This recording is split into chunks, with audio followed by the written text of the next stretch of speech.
Welcome to my channel. In today's lecture session, we will discuss the concept of international trade in detail. So in this case, we will discuss the ways through which international trade is carried out, the factors which are responsible for the spread of international trade, the benefits and the demerits of international trade. So do like, share and subscribe my channel. International trade is defined as the exchange of goods and services between different nations. It plays an important role in growth of world economy. It is also responsible for increasing standard of living of the people, provides employment opportunities, and also provides high quality and standardized products.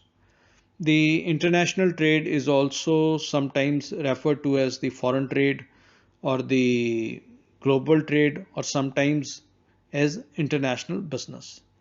The spread of globalization and technological advancements are the main factors responsible for increase in international trade. Next comes the scope of international trade, or we can say types of international trade. So there is import and export of goods and services. The trade of services is also known as the invisible trade. The trade of services include tourism, hotel, training and research. Then there is licensing and franchising through which international trade takes place. Licensing is permitting other party in foreign country to produce and sell goods under trademarks and patents, while franchising means selling or distributing the branded products in specific geographical region. Then international trade also lead to trade agreements and development of international trade promotion organizations. The international trade can further be carried out through foreign direct investments. This kind of foreign investments can be in the form of direct investments or the portfolio investments. There is a detailed lecture session on foreign direct investments available on my channel. Next comes the factors that affect or influence the international trade.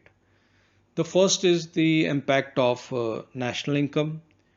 With increase in national income, the per capita income also increases, which further improves the standard of living, and demand for international goods and services rise.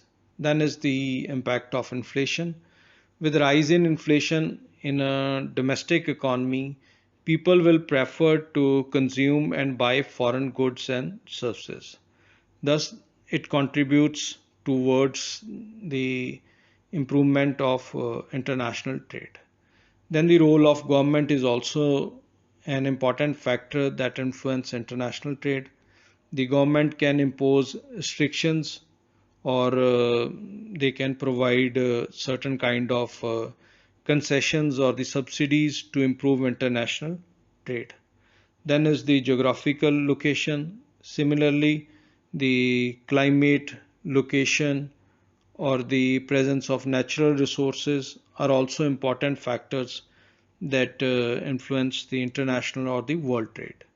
The globalization has also led to integration and interaction of world economies, thus increasing the scope of international trade. Apart from this, highly developed and industrialized nations has a greater ability to participate in international trade. So these are the main factors that are responsible for improving world or international.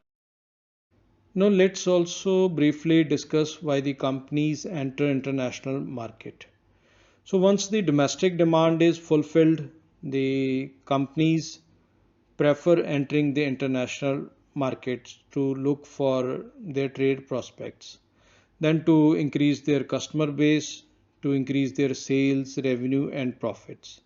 Then to carry out diversification, the companies collaborate with the companies of developed nations.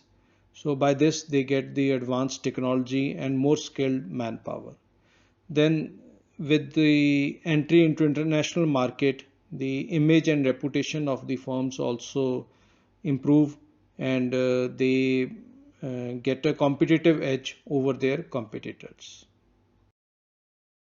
So we can say that international trade plays an important role in development of world economy, as it enables proper utilization of raw materials or the natural resources. Like the nations with abundance of oil depend upon international trade for their survival. Then, with the development of international trade, the production also improves and helps in achieving economies of scale. The consumers also have more choices, which lead to improvement of their standard of living. With international trade, the countries earn foreign exchange, which acts as a boost for their country's economy. The GDP, which is gross domestic product, also improves. The employment opportunities also increase. Then we can say that international trade is also responsible for technology transfer from developed nations to the developing or underdeveloped nations. Apart from this, the international trade also leads to cultural exchanges, thus promoting world peace. The relations between nations improve with increase in international trade. Apart from these merits, there are some of the demerits of international trade also. One of the main demerit of international trade is loss due to currency fluctuation. The foreign exchange rates fluctuates, which can lead to loss of money for certain companies. Sometimes the domestic industry suffers due to international trade. The domestic or the local companies are not able to compete with the international companies. Then there can be legal issues as well, as different nations have different laws. The failure to comply with rules and regulations can even lead to penalties or even closures. With growth of international trade, the dependence of developing or underdeveloped nations on developed nations have increased. For promotion of international trade, some of the companies even exploit the natural resources of other countries as part of the international business. In many cases, the transactional costs also increase. Some countries even impose tariffs and taxes on foreign trade to earn revenue. So, before closing this lecture session, let's also discuss the modes of entering into the international trade or the international markets. So, most of things we have already discussed. So, the first mode is the exporting, which is selling of local products in a foreign country. Then, totally opposite to this is the importing, which is selling of foreign products in a home country. Then comes the contract manufacturing, or we call it the outsourcing. So in this case, the foreign firms enter into contract with local companies to carry out their business. Then is the licensing. So the most important example of licensing is the McDonald or the Pizza Hut. Then comes the joint venture. In this case, the local and the foreign companies starts a new business jointly.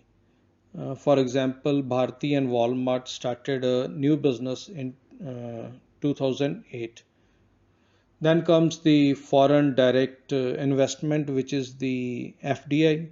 So the foreign firms invest directly and they get support from the local government. So these are the ways through which the companies can enter into international trade or international market. So I hope now this topic is clear to you. So this was all in today's lecture session. Thank you.